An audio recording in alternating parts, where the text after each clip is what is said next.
we're at Westerhope convenience store. We're on Shiraz's Sprinter van. It's got a stiff couple of gears and he wants the linkage removed, cleaned out, make sure it's nice and free and sealed back up into the gearbox. So the first thing we need to do is remove this cross member here, which is 16mm bolts and nuts to the other side. So we'll get this off. There's also 2/16s into the box either side of the mount here. So like most, the weight's disconnected, so that's just flipping around because these wear out. But we've got new ones on the van. We need to take the gear cable clamp off. It's an E10. Whoop.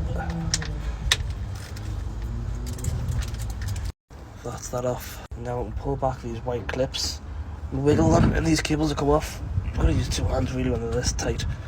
That's that off. Then just twist these. These are on ball joints, they'll pop off.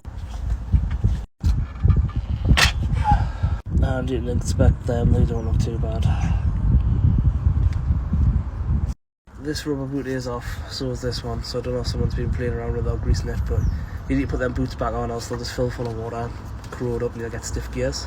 But you can literally check your gear cables, better with two hands, but obviously I'm trying to video and they're totally fine. I'm going to take these E12 bolts out, 1, 2, 3 and 4. You can see it's already started weeping anyway. So that's those bolts out. I can just knock this and it will separate between the box and the selector. You can see where I've started to open it up, it is actually just leaking out there now.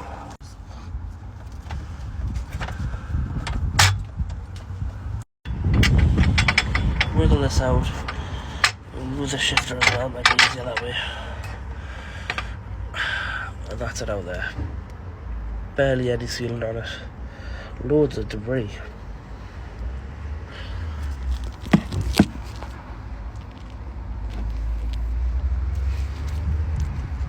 So when you get all this cleaned off, and what is gasket left on it when you get it cleaned off,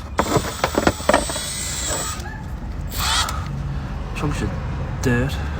So that's it all cleaned off nice. We just need to seal it up. I'm going to seal on the box and then fit it. Stuck some sealant on there. That's the linkage back in and sealed up. Just make sure that it works always. And you can see that's nice and smooth. So that's the old stick. This is the new one. I used to replace these all the time when I worked at Mercedes. So then connect up the new rod and then you'll have the weight, which is here, also helping you with the shifts. Whoop, jaggy. It's not good. The cables, I've put the boots back over. Let's get these refit. That's it all working there from the gear stick above. Let's get the crossmember and stuff back on.